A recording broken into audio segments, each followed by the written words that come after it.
నమస్కారం, welcome back to my channel search local. ఈ వీడియోలో నేను కేంద్ర ప్రభుత్వం అనేది కొత్తగా పాస్పోర్ట్స్ తీసుకోవాలి అనుకునే వారికి కొన్ని కొత్త కండిషన్స్ అయితే పెట్టడం జరిగింది. ఈ కొత్త రూల్స్ ఏంటి, ఇది ఎవరెవరికి వర్తిస్తుంది అనేది ఈ వీడియోలో మీతో నేను షేర్ చేయబోతున్నాను. సో ఎక్కడ కూడా స్కిప్ చేయకుండా చివరి వరకు చూడండి. చూసిన తర్వాత మీకు నచ్చినట్లయితే లైక్ చేయండి, షేర్ చేయండి. ఇలాంటి మరిన్ని ఇంపార్టెంట్ వీడియోస్ కోసం మన ఛానల్ ఇప్పుడే సబ్స్క్రైబ్ చేసుకోండి. సో కేంద్ర ప్రభుత్వం, సెంట్రల్ గవర్నమెంట్ అనేది ఎవరైతే కొత్తగా పాస్పోర్ట్ తీసుకోవాలి అనుకుంటున్నారో వాళ్ళ గురించి అయితే కొన్ని రూల్స్ అయితే కొత్తగా పెట్టడం జరిగింది. అవి ఏంటంటే దానిలో మొట్టమొదటి కండిషన్ రూల్ ఏంటి అంటే కొత్తది, ఎవరైతే అక్టోబర్ 1, 2023 ఆ తర్వాత జన్మించిన వారు ఎవరైతే ఉన్నారో, అంటే అక్టోబర్ 1 తర్వాత అక్టోబర్ 2, అక్టోబర్ 3 నుంచి ఇప్పటి వరకు జన్మించి ఉన్న పిల్లలు ఎవరైతే ఉన్నారో, ఎవరైతే కొత్తగా పాస్పోర్ట్ కోసం అప్లై చేయాలి అనుకుంటున్నారో వాళ్ళకి బర్త్ సర్టిఫికేట్ అనేది కంపల్సరీ. ఎందుకంటే మనం పాస్పోర్ట్ అప్లై చేయడానికి డేట్ ఆఫ్ బర్త్ ప్రూఫ్ కోసము ఇప్పుడు ఓన్లీ బర్త్ సర్టిఫికేట్నే వాళ్ళు కన్సిడర్ చేస్తున్నారు. మిగిలినటువంటి ప్రూఫ్స్ ఏది కూడా వాళ్ళు డేట్ ఆఫ్ బర్త్ ప్రూఫ్ కింద వాళ్ళు కన్సిడర్ చేయమని చెప్పేసి చెప్తున్నారు. సో ఇది మామూలుగా ఏంటంటే ఎవరైతే అక్టోబర్ 1 ఆ తర్వాత జన్మించినటువంటి వాళ్ళు ఎవరైతే ఉన్నారో వాళ్ళు కొత్తగా పాస్పోర్ట్ కోసం అప్లై చేసుకున్నప్పుడు డెఫినెట్గా వీళ్ళు బర్త్ సర్టిఫికేట్ని మాత్రమే డేట్ ఆఫ్ బర్త్ ప్రూఫ్ కింద తీసుకుంటున్నారు. ఎవరైతే మామూలుగా ఈ అక్టోబర్ 1 కన్నా ముందు జన్మించిన వాళ్ళు ఎవరైతే ఉన్నారో వాళ్ళకి నార్మల్ ప్రూఫ్ ఏదైనా కూడా వాళ్ళు పాన్ కార్డ్ కానివ్వండి, లేకపోతే డ్రైవింగ్ లైసెన్స్ కానివ్వండి, మెమో కానీ SSC మెమో కానివ్వండి, ఇలాంటివి వాళ్ళు బర్త్ సర్టిఫికేట్ అంటే డేట్ ఆఫ్ బర్త్ ప్రూఫ్ కింద కన్సిడర్ చేస్తారు. బట్ ఎవరైతే కేవలం అక్టోబర్ 1, 2023 ఆ తర్వాత జన్మించిన వాళ్ళు ఉన్నారో వాళ్ళకు మాత్రమే ఈ యొక్క కొత్త రూల్ అనేది అప్లికేబుల్ అవుతుంది.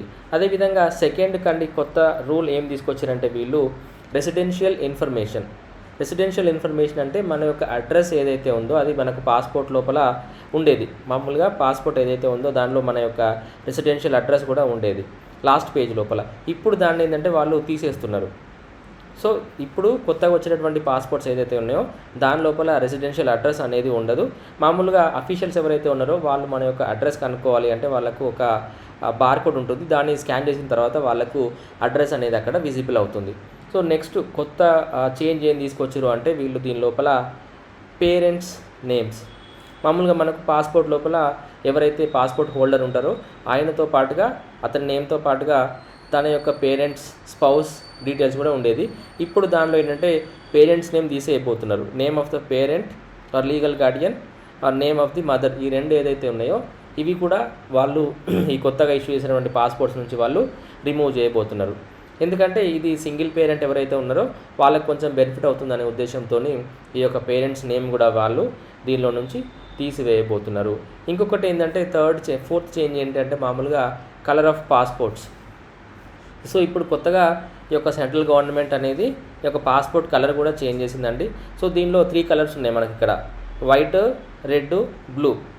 ఈ యొక్క రెడ్ పాస్పోర్ట్ అనేది ఎవరైతే డిప్లొమాటిక్ పాస్పోర్ట్ హోల్డర్స్ ఉన్నారో, మామూలుగా ఎవరైతే మన కంట్రీని లేకపోతే ఒక కంట్రీని వేరే అదర్ కంట్రీస్, ఫారెన్ కంట్రీస్లో రిప్రజెంట్ చేస్తూ ఉంటారో, మామూలుగా హయ్యర్ గవర్నమెంట్ అఫీషియల్స్ కానివ్వండి, లేకపోతే మెంబర్ ఆఫ్ పార్లమెంట్స్, ఇంకెవరైతే డిప్లొమాట్స్ ఉంటారో వాళ్ళందరికీ కూడా ఈ యొక్క రెడ్ పాస్పోర్ట్ అనేది ఇష్యూ చేయబోతున్నారు. అదేవిధంగా గవర్నమెంట్ అఫీషియల్స్ ఎవరైతే ఉన్నారో వాళ్ళకి వైట్ రేషన్ కార్డ్ ఇవ్వబోతున్నారు. నార్మల్గా మిగిలినటువంటి వాళ్ళకి అందరికీ కూడా వీళ్ళు యొక్క బ్లూ పాస్పోర్ట్ అనేది గవర్నమెంట్ వాళ్ళు ఇష్యూ చేయబోతున్నారు. సో ఇవ్వండి మామూలుగా కొత్తగా ఈ పాస్పోర్ట్ కోసం సెంట్రల్ గవర్నమెంట్ తీసుకొచ్చినటువంటి రూల్స్ ఇవి. సో మొట్టమొదటిగా దీనిలో ఏంటంటే ఎవరైతే అక్టోబర్ 1, 2023 ఆ తర్వాత జన్మించినటువంటి వాళ్ళు కొత్తగా పాస్పోర్ట్ కోసం అప్లై చేసుకోవాలి అంటే ఖచ్చితంగా వాళ్ళు డేట్ ఆఫ్ బర్త్ కింద వాళ్ళ యొక్క బర్త్ సర్టిఫికేట్ మాత్రమే ఇవ్వాల్సి ఉంటుంది. అదేవిధంగా ఇప్పుడు పాస్పోర్ట్ లోపల అడ్రస్ అనేది వాళ్ళు ఎక్కడ కూడా ప్రింట్ చేయట్లేదు.